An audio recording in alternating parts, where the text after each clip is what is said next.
These 28th Energy Digicon. The topic of discussion at this week's edition of the Energy Digicon is electricity wheeling. Now, electricity wheeling is by no means a new concept in this country or beyond, but over the past several years, it has become an increasingly bigger role, played an increasingly bigger role in South Africa's energy landscape. I suppose you could almost see wheeling as a form of further democratizing the energy space as it further empowers and enables private households and businesses to have a bigger say in how electricity is used and distributed and transmitted. To that end, I'd like to welcome our special guest for this week's Digicon, Ms. Annika Rantwane, Eskom's Chief Advisor on Electricity Pricing. A very warm welcome to you, Annika, to the Premier's Energy Digicon. Before we get into the meat of the Digicon, those housekeeping rules to all those joining us from outside of the physical Digicon. If you could just keep your microphones muted and your cameras disabled for the duration of the presentations, and then I'll indicate at what point we will open the floor to questions to the public and to the media, to those joining us for this Digicon. I'll now like to hand over to the Premier for his introductory remark. Thank you very much. Thank you very much, Regan. And can I say to the citizens, to the members of the media that have joined us today, thank you very much for joining us. As you see, I'm dressed in some cycling kit at the moment, and I'll tell you about that. It's about road safety. But before we get there, just to welcome everybody, and you know that on safety, it's a big focus of mine, of our governments, talking about the LEAP officers in our high crime areas. But part of safety is also about road safety. And this week, I've been out to our weighbridges alongside the Mobility Minister, Mr. McKenzie, having a look at the systems that are in place of tracking movement of trucks specifically, whether they are overloaded or not, whether they are road safety or roadworthy or not. And so I went myself onto site, engaged with some of the truck drivers, where they come from, where they're going to, are you resting enough while traveling on our road systems, any of the other issues that they were raising, but also engaging with our officials who are, first of all, either pulling those vehicles off or the weighbridges themselves, where they get tested, where they get weighed, where they get checked. And we keep all of that data. So that data also helps us with decision-making, whether we need more weighbridges, whether we've got people bypassing some of these inspection sites. And then, as I said, the cycling shirt today, I joined the Pedal Power Association and some commuters, people who rode in from Langa this morning or from Athlone or even further deep south and came through on bikes to the city. It's about safe mobility. We need to make sure that we share the road. And so that also, it's about road safety, but also it's about mobility. And as we have more and more citizens coming to this region, we've just seen the stats talking about how many citizens we have in the province. Our roads are more and more congested, and we need to have a look at more public transport opportunities. We need to finish the process that the city and the province are on with rail, and we need to make sure that we share the road and we get more and more people using bicycles in our bike lanes and safely on our roads to get to school, to get to work. It's got to be part of a modal shift and modal change. Then perhaps just a few other highlights this week. We had a report back again on the floods, the roads that are open from the over 150 roads that were closed a month ago. We've now got 28 roads that are partially or still closed. Some of them still major arteries like the N2, and it looks like that should be operational within the month of November, which will be great news for people coming along the N2 towards the city, and definitely by the season time. Some other roads, we're still busy looking. We reported back on whether we could get stop and goes going on those roads like Clarence Drive, like the Franschhoek Pass, and we really are working hard in the next few weeks to get those roads open, looking at the Hebel and Ada Valley and that road through there at the moment. But there are alternate routes, and we've got to make sure that we build that better, and that was part of that press conference. I also had the opportunity of a visit by the Auditor General of South Africa, who came to see us. We could engage on how we should see audits changing into the future. We're very proud of the audit outcomes or the good governance that we have built in as a habit in our government. Without good governance, you can't do the other stuff that you need to do. You need to make sure that your systems are in place so that money gets to where it needs to get to, that projects get to where they need to get to. And so the Auditor General visit was great. We could talk about our 100% unqualified audits across all departments, or 100% unqualified audits across all of our entities, and the improvement that we've seen. But we also spoke about the future, and that's quite critical into costs on the one hand, but efficiencies and good governance on the other side. And then lastly, and maybe I'll also end in closing, but remember, we're going to be supporting the Booker this weekend. And of course, I'll be joining the mayor at one of the public viewing platforms in Bree Street, but there's lots of public viewing platforms. And but I'll say a bit more about the Booker in closing of this Digicon. With that, I'm going to hand back to Regan, or I'm just trying to see because I don't have Albie in the room. Regan? Premier, thank you. Albie Lester, the Special Advisor to the Premier and the Western Cape Government on Energy, is joining us online. There we have you, Mr. Lester. Very warm welcome to you. And it's over to you to give us our weekly status update. Thank you. Hi, good morning. Thank you, Premier Regan and the public, and also for the media that have joined us today. Yes, definitely a much improved week, what we've seen. If we look at the, if we move to the next slide, please.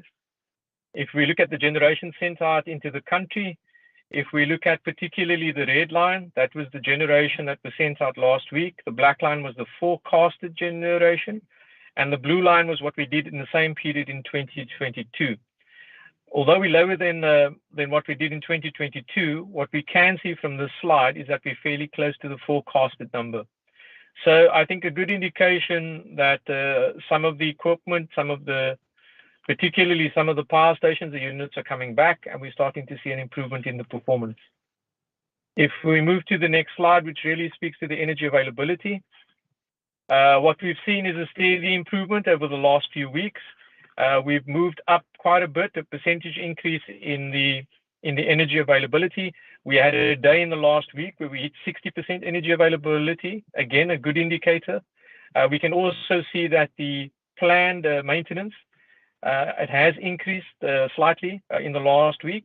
But what is significant is that the unplanned factor has reduced. So this is a good indication. It means that the plant has come back and it stayed in for at least the last 2 weeks. Again, quite positive. The units that have contributed significantly to the improvement have been Kusile and Medupi's units that have come back. We've had Unit 1, Unit 2 come back. What we have seen now is the comment that we will have, I think by the end of this month, first week of November, we're going to see the, hopefully, it's already been synchronized onto the grid, but a full commercial operation for Kubik Unit 1. So that would add 998 megawatts back into the system. But then in the week following that, we will see that Unit 2 goes down, and that will go out for a long maintenance window. So the EAF has improved. I do want to say though, last year our average EAF was sitting at 58%. The average EAF to date this year is sitting at 54%. I think we'll peak at about 55% before year end. Next slide. This is just the outlook for the week ahead. And again, you can see quite a bit of maintenance planned. So we are going to experience some load shedding. I think the degree or the depth of that load shedding will be slightly less than what we've seen before. We're likely to see ourselves in stages 1 and 2, but it is red because there is planned maintenance taking place. And in fact, the summer regime is kicked in, so Eskom will continue to do all its maintenance this week. So just in closing, Premier, I think we've seen an improvement in the performance of the plant at Eskom. It has stayed in for at least 2 weeks. I think we have to, however, understand that the load is also reduced. The summer load is slightly less than the winter load, so the demand from the country is far less. And this does help in terms of the performance of the plant. I think the big test is going to be when industry comes back in the new year and they pick up, and the levels of economic activity increase. That'll put additional burden onto the system and more demand onto the system. We will then have a fairly good view as to whether the units that have come back will be able to stay in. I also want to say that people that have started making investments in their own systems, please don't stop those investments. I think there's a couple of things to understand when you make that investment. One is that it does save you energy costs. And secondly, it gives you immediate security of supply. And you do protect yourself against any current load shedding or even future load shedding. Thank you, Premier, and thank you, Regan. Back to you.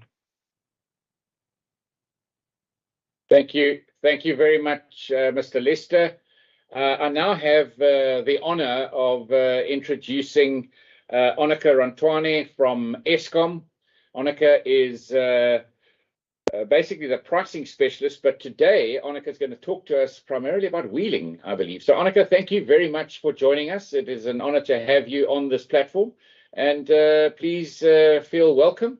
And can I hand over to you?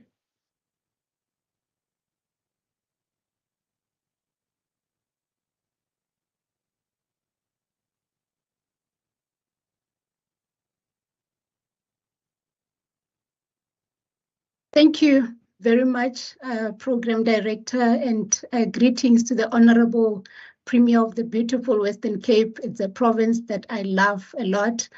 And greetings to all in attendance. It is quite a privilege to be invited to this crucial platform where we share the developments on the Eskom wheeling framework.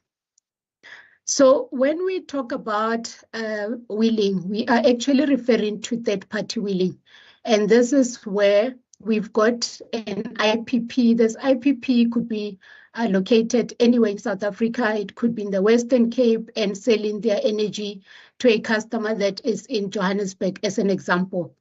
So third-party wheeling is really dealing with a financial transaction, enabling those customers to sell power, or the generators to sell power to customers located anywhere in the country.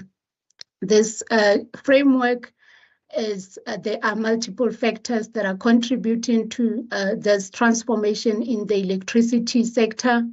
And one of the main enabling factor was really the changes in legislation, particularly the amendments to the ERA, which is Schedule 2 of the Electricity Regulation Act, on removing the generation licensing threshold for private generators.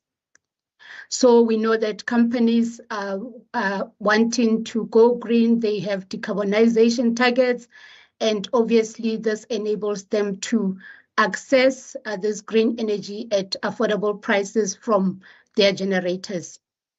We believe that wheeling is one of the enablers of this additional generation through a bilateral trade between the private parties with the transmission and distribution networks, providing that crucial link between the sellers and the buyers of electricity. So we are aware that Eskom has had a wheeling framework for more than a decade. And just to explain how it works, we've got the traditional wheeling framework, which basically relies on a generator being connected to an Eskom network and wheeling power to a customer on the other side. This customer could be located in Eskom or in a direct municipal supply area. So how it works, and the framework is really premised on a win-win situation between the utility as well as the citizens. And by that, I mean that the model, the wheeling model, is based on a premise that the users of the grid, which is the load customer that is receiving this wheeled energy, as well as the IPP customer that is using the grid to wheel the energy through to their customer, must pay the utility a fair contribution for the use of the grid. And on the other side, the utility as well needs to provide reliable grid services for this IPP to wheel their green energy to the off-takers. So this table below is just indicating that wheeling deals with energy and not with demand. So I think one of the misconception that we've realized is that people sometimes think that a wheeling arrangement will reduce capacity required on the network. And it does not do that. Wheeling deals with the energy from an IPP, the same energy is still delivered through the grid. So how the Eskom model works is that we still bill the customer for their consumption at full tariff. So if they are, for example, on a megaflex tariff, we will bill them on a full megaflex tariff. And then on the same account, we will load another service agreement where we refund the customer for the energy that was not produced by Eskom. So we do that to ensure that the customer gets their benefit. This energy is not our energy, and therefore we need to refund it on the customer's bill. So the traditional framework works by crediting the customer on the bill. However, this model itself has got some limitations, but before I get to that, there are some key enablers for wheeling. And just to touch on those at a high level, is that as a municipality or Eskom that wants to do wheeling, we need a wheeling policy as well as the contracts. There needs to be a tariff or a credit mechanism, as I've just highlighted on the previous slide, that you need to have a tariff that you will be charging for the users of the grid, as well as to credit the customer for the energy that is wheeled. One of the crucial aspect of an enabler for wheeling, I would say, is the billing system. You need to have your billing system able to process these transactions. They can get quite complex, especially at the beginning of a wheeling deployment in a municipality or in the case of Eskom. And we also need bidirectional metering because we are able to then measure the bidirectional flow of energy that is coming and going out of the grid. And also an important aspect, equally important to the billing system, is the resources you need to build the skills as well as the capacity and continuous training to ensure that your resources can effectively deal with the wheeling transactions within your municipality. So this traditional wheeling framework really has got some limitations, and I think most of the attendees in this forum have heard about the Eskom virtual wheeling, and it's really trying to address some of these limitations that I'm highlighting here. So to explain this limitation, imagine that you've got a retail company. It's a retail entity, South Africa. It could be a supermarket group, it could be a gym company group, and they've got their stores in every town in South Africa. This company has got a decarbonization target. They want to go green by 2025 or 2040, whichever the case, and they would want to procure green energy, obviously from generators. With the current traditional wheeling framework, it would just be impossible for this company to procure this green energy from generators, because we do not allow it to the customers that are connected at low voltages. It's only limited to MV and HV, and it doesn't really cater for small buyers or energy aggregators or traders.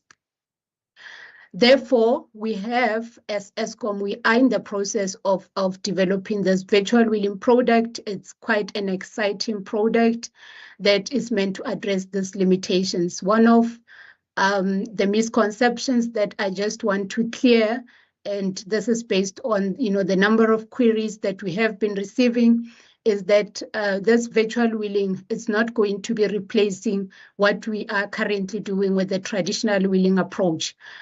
Both of these will exist. As I said, there are still companies, for example, the bigger, larger industries, your mines, your smelters, would still benefit from doing the traditional wheeling framework, because they are working with, lesser number of points of deliveries, and we are able to comfortably accommodate them within the traditional wheeling framework. But virtual wheeling then expands this to make sure that we can reach all the customers that wants to buy green energy within South Africa, whether they are located within a municipality or they are located within Eskom's networks.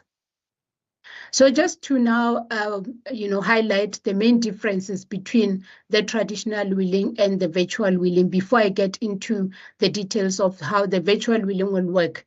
As we know, as I've said, we've had the traditional wheeling since about 2008, and the virtual wheeling is a new policy that Eskom is just introduced. The traditional wheeling is currently applicable to customers that are connected at medium voltage and high voltage, but we are now expanding this to customers connected at low voltage with the virtual wheeling. The traditional model works with one or few generators. We contract with the individual off-takers, which means that we need to do amendments to the electricity supply agreement of those off-takers because, we provide this refund that I explained on the other slide. We provide it on the customer's bill. But under the traditional wheeling, there's no need for us to do those amendments to the ESA because we are going to be contracting directly with the buyers, and the buyers could really be traders, corporate entities, or aggregators, and it will be able to then accommodate multiple generators to multiple off-takers. The wheeling credit, instead of providing it to the off-taker on the bill, as we do on the traditional wheeling, in this case, we are going to be doing it directly to the buyer. So the credits are not provided on the individual bills, but they are provided to the buyer. And now just to get into a little bit more detail about how this virtual wheeling is going to work, and I'll highlight actually the main differences.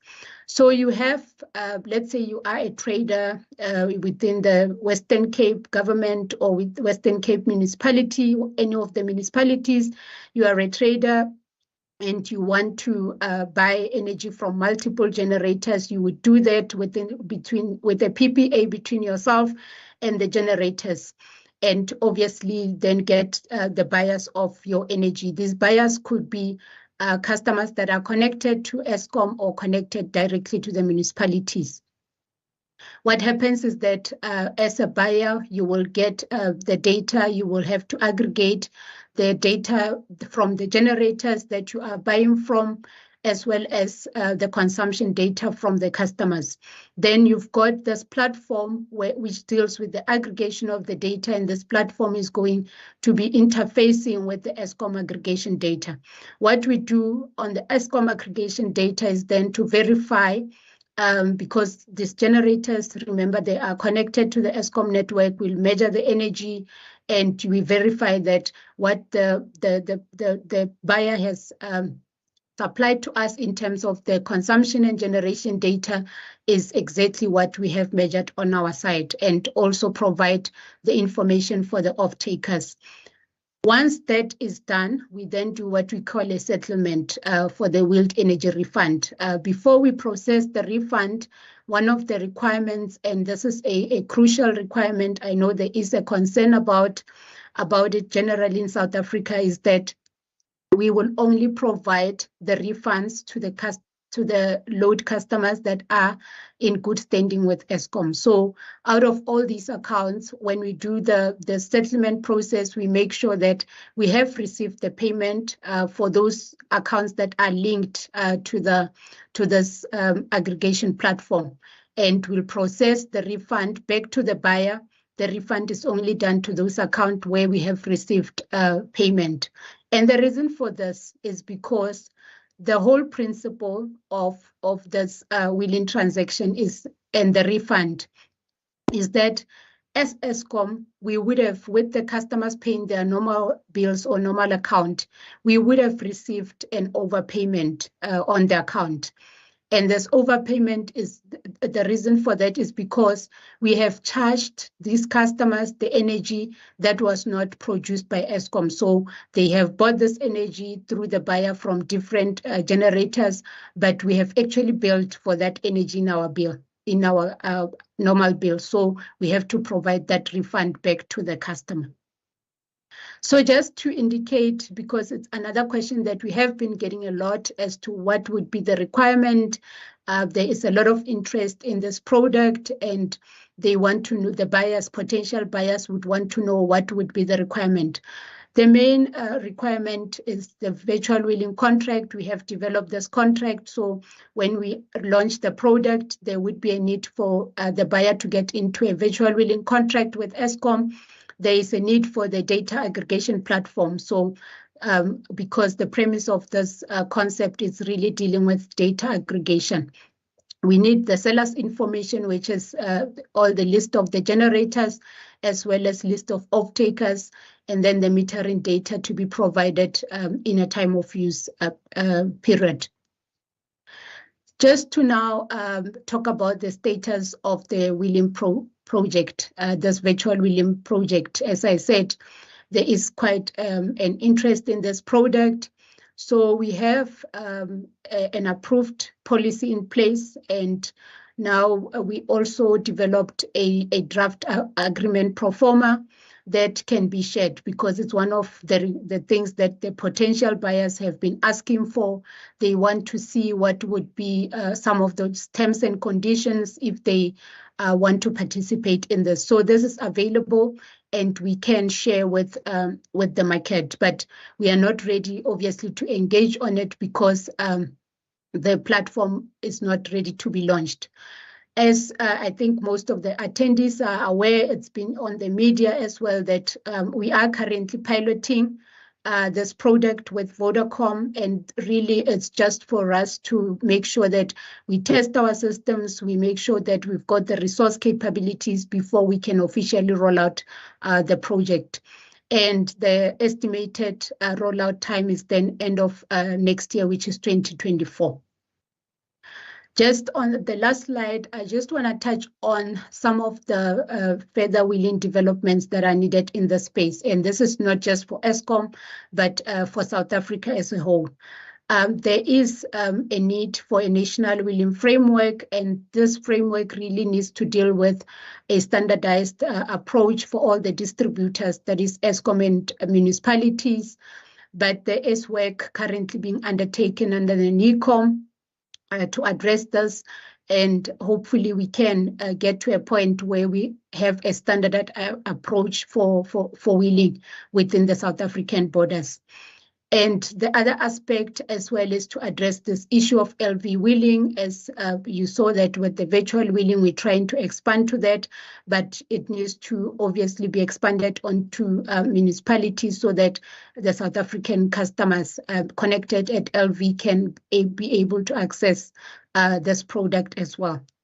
And the other aspect is the inter-distributor wheeling evolution, which is really to clarify the applicable parameters and regulations when we've got wheeling between multiple distributors. And one of the crucial ones is the fact that we need to update our cost of supply studies to include generators. As I said, this model is based on a win-win situation where the customer needs to pay the utility for the use of the grid. So we need to make sure that our cost of supply studies as utilities are updated and we derive the appropriate cost to charge for the use of the system.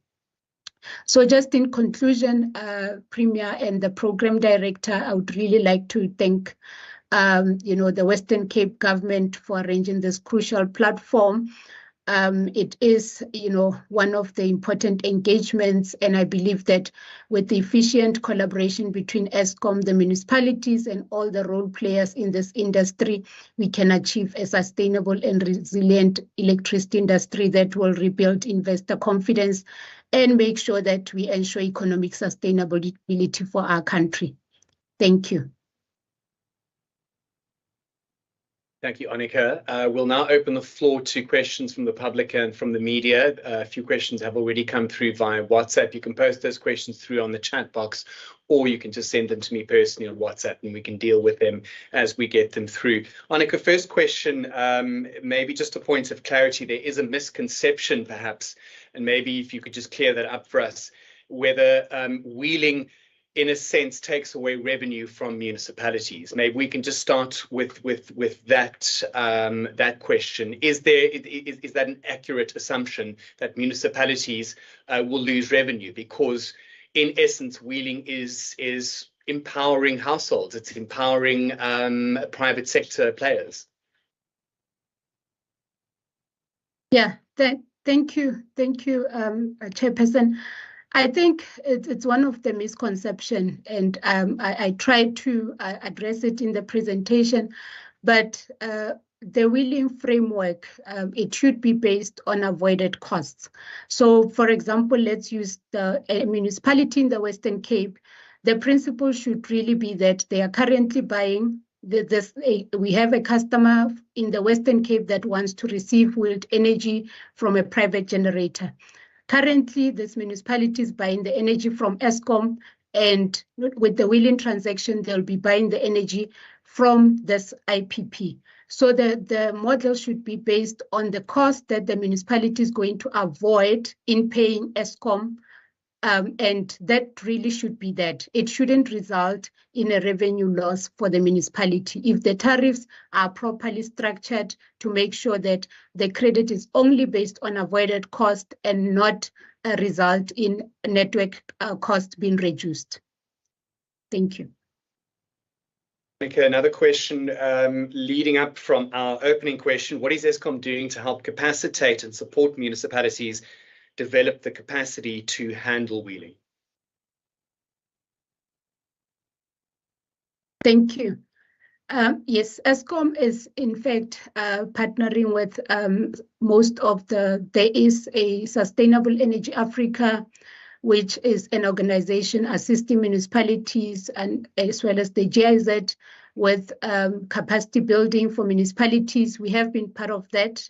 In fact, there was a municipal training which we were part of, and presenting and sharing how we do wheeling in Eskom so that those concepts can be also adopted within municipalities. So we are working with those organizations to assist municipalities to ensure that they get wheeling implemented in their municipalities.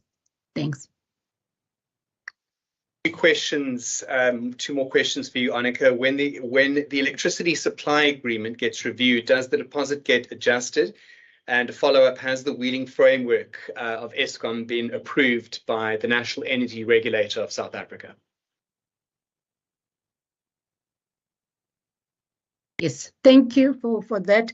Yes, in terms of the deposit, it is an issue that was a concern and obviously regarded as one of the barriers. But I can say that there has been, great deliberations between Eskom and some of the municipalities regarding this issue. So we have now relaxed that requirement, and there's no more a need for us to update the deposit if a customer wants to get or a municipality wants to get into a wheeling transaction. So there are conditions to that, and the main one is that it has to be only a wheeling transaction and not when the municipality wants to do an NMD upgrade or any other changes to their supply agreement, because then we will follow the normal process of requiring the deposits. And on the second question, it was around whether the wheeling framework has been approved by the regulator.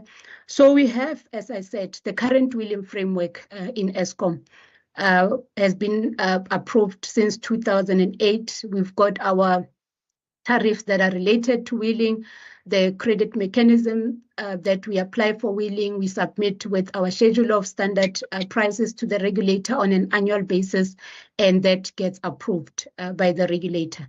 The virtual wheeling is a new policy that we are still developing, but it's based on the same principle. We are not changing the credit mechanism or the tariffs. We're not changing. It's just that we are now expanding to include aggregators and to reach the customers that are connected at low voltages.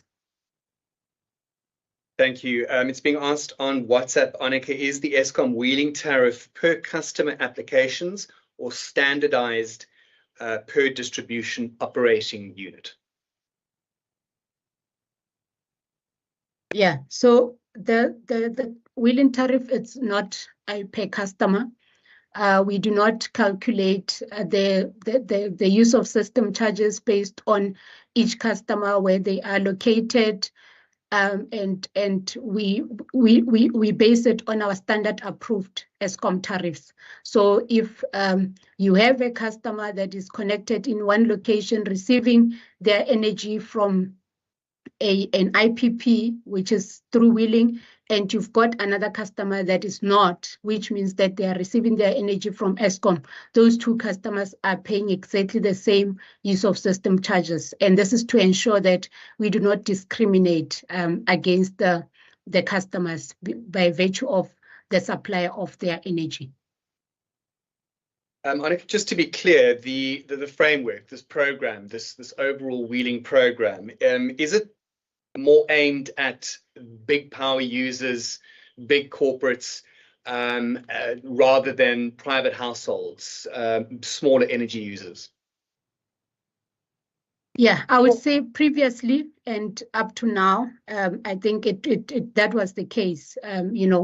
As I explained, the current framework really favors the big industries, but we obviously now have realized that that is a barrier to the smaller suppliers, and that is what the virtual wheeling framework then will try to address, to reach those customers that are on residential estates, are on low voltage connected, the gym groups, the supermarket groups, the retail stores that are connected at low voltages, such as the Vodacom example. Question coming through for Mr. Lester. Just to differentiate, what is the difference between low voltage, medium voltage, and high voltage? It did come up in the presentation. So to be quite clear, high voltage really refers to transmission network. Anything above 132 kVA is considered to be high voltage. Medium voltage is below 132, right down to about sometimes 33, sometimes 66 kV networks. The low voltage, and so let me put it into context. So the medium voltage really carries energy from the power stations to the main transmission substations. And those are those large cables that we see coming out of power stations. Coburg is a good example. So you have high voltage cables coming out of Coburg, and then they go to what they call an MTS, a main transmission substation. There the energy is stepped down, the voltage is dropped from 400 kV all the way down to sometimes 132, 66, 33. That's your medium voltage. And that then goes to what they call a distribution substation or a municipal substation. From the municipal substation to the residential house, that's low voltage. That's typically 11 and 22, but mainly 11 kVA. So that's really the sort of energy coming into the household. That's low voltage, and that will be 11 kVA. Thank you for that. And then just one last question, and I think it's fitting that it's directed towards you, Annika, just as we close the question and answer session. More just a point of clarity, is the virtual wheeling framework like a centralized service offered by Eskom to buyers and sellers of energy? Please mute it. If you could just unmute yourself, Annika. Apologies for that. Yes, it is based on that. It's an aggregation platform where the data is aggregated and it's linking the sellers and the buyers into this aggregation platform. And the refund is then processed directly to the buyer. So we can say it's a centralized aggregation platform. Thank you. Cool. Thank you very much, Annika. Thank you very much for that presentation. And I must say that I really can't wait for this new ecosystem to be developed, where buyers and sellers are going to be able to trade a sort of much more democratized process of energy supply and energy availability. And I'm pretty certain it's going to help us with competitive pricing. But really a great pleasure to have you on this Digicon, so thank you very much. I said that I would say a little bit more about the rugby at the ending, so I want to say to everybody, go Bokke this weekend. We're all going to be out there supporting our team, but please make sure that you stay safe. The whole start of this Digicon, I spoke about safety. I was looking at some of the data.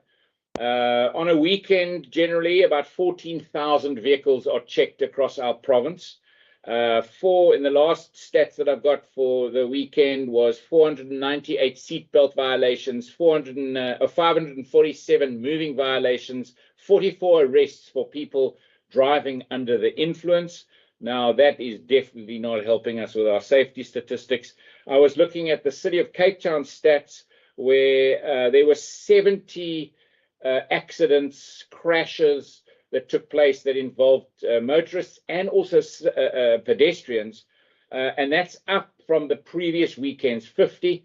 And so I just want us to please be safe out there on our roads. You're going to go and support our teams. Hopefully you're going to come and join us in some of the public viewing places.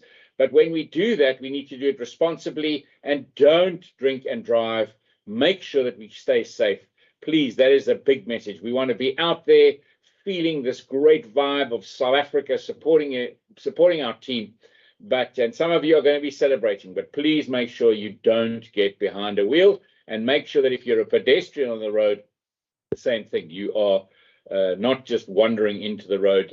We do not want to have an increase in fatalities or crashes over this weekend.